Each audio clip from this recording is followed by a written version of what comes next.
Yeah, just a really good bounce back win after last night. We were frustrated after the game and felt like we kind of let it slip away. And then today just made all the plays, turned a couple double plays, great relay play to the play at the play, stole a couple bases, put together a great inning in the fifth with a little bit of their help. We took advantage of a couple errors and, bobble in the outfield, that base runner take third base, next pitch, sac fly instead of just an out. We got an RBI, and then Cahillo got a big hit, and then Iredale got a big 2-out double, and then obviously a pinch hit, 2-run homer, and we're up 6-0, and kind of in cruise control there a little bit. So good win.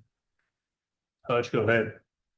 Yeah, Dave, based on what you saw from him this week and even in pregame, did you have a feeling that Wood was going to be a lot better this week than he was last week? Well, he had a really good bullpen, is what I was told by Coach Hobbs yesterday. So he, felt like he would be. I thought he had great stuff last week. He just didn't have the breaking ball. And obviously he didn't command his fastball quite as well. But, tonight it was, or today it was just, it was fun to watch. 3 innings of high octane carry, a fastball and a good breaking ball. And I know you said on the broadcast, 35 to 45 pitches max for him. When he pitches as well as he was pitching, was there any temptation to leave him in longer than that? Or have you been doing it long enough to where it's like, hey, we got to stick to the plan? No, we were getting him out. As a matter of fact, that was his last hitter. If he didn't get that last hitter, we were going to the pen.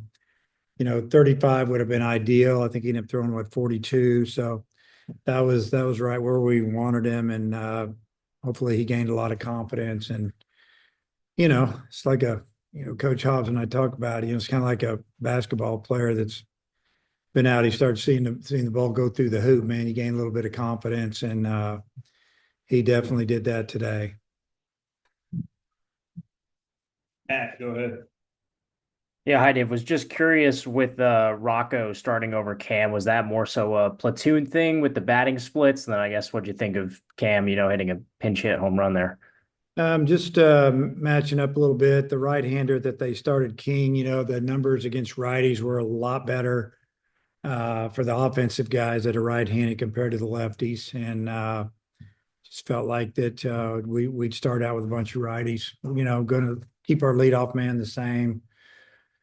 Right-handers after that, and then we had a left-hander in, I think, the 7 hole. But yeah, that was it. And the big time swing, tried to sneak a fastball by him, and he hit it about as hard as you can hit it.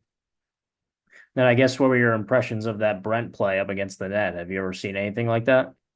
Well, I didn't see it actually. I just stood over there like all the other coaches, and we watched the net wiggle way down at the other end of the dugout. So then I went down and asked one of our managers, did he catch the balls? We did. We see the net. Did it hit the net first? He said, no, he caught it first. So I don't know. I'll watch it later, I guess. Then I guess what were your impressions of Gabe's outing? 3 1/3 scoreless, few walks in there, but able to strand some guys. Didn't have his best stuff, didn't command his fastball, had a good breaking ball, kind of just battled through it. I think he was a little disappointed in himself, but I told him, never going to be great all the time. But he was just good enough, and it is what it is. So hopefully next week when we play Texas, he'll be even better. Daniel, you got anything? Yeah. Hi, Coach. Just specifically on the play where the runner got cut down at home, I guess the latest good throw from Wahiva, but how important was maybe Charles's, initial throw to start that relay and maybe the defense from both of them on that play? Yeah, everything has to link up or you don't make that play. I mean, he got to the ball quick. He threw a perfect throw to Vaheva, who got to the side of the ball. So when he caught it, he was already in throwing position, and he threw a perfect throw to the plate, and Ryder applied a super quick tag. We didn't know if he got him or not. We just knew it was bang, bang. And that's a really hard call for an umpire. And a lot of times when you have that, the home plate, it's flat. A lot of times their foot will be above it when they slide. And I don't know what they saw there, but there was one relay or one, I guess, video replay that they showed where it looked like he could have got him. And I imagine back in Birmingham where they look at all that stuff, that's what they saw, and they broke it down, and they came back pretty quick with it. And then obviously no Peterson tonight, but 16 strikeouts on Friday versus 6 today. Just maybe the difference in approach overnight at the plate. Well, obviously it starts with who's on the mound, but Aiden King's got a ton of strikeouts and really good stuff. Now, we thought he was going to throw a little harder than he did. We thought he was going to be like 93 to 96. He was more like 92 most of the game. I think he hit a 93, at least on the board a couple of times. But our guys seemed to be on him a little bit. He threw a lot of off-speed pitches, they did last night. And yeah, so I mentioned that after the game that we cut down our strikeouts by 10, and we made them field the ball, and they didn't field them all, and we took advantage of it and scored 6 in 1 inning. Hutch, back to you. Hey, Coach, how would you assess Jimenez's outing, especially coming in and getting the double play right out the bat? Well, just a strike thrower with heavy sink and good cutter, and he did get a strikeout, and I looked up on the board and it said 96, and it looked like it came out of his hand pretty good. I would say he's been better, but his stuff's really good. Yeah, I mean, he came in and did exactly what we needed him to do, and that's finish the game. We had a lead, but we got him up and down 2 or 3 times, and we just felt like, we can't try to save him for tomorrow. Let's just let it go and let him finish this game and get ready for next weekend, and let some of the other guys do it tomorrow.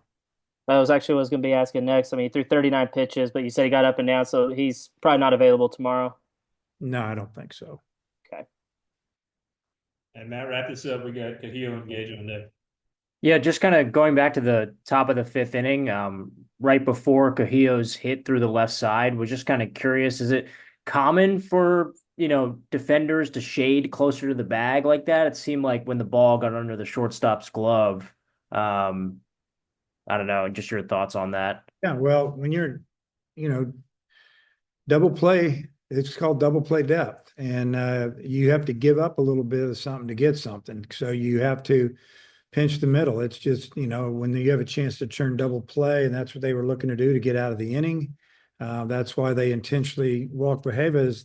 They were hoping for a double play, and he hit it in the more straight up shortstop, and it got by him. And that's just kind of the way the game works.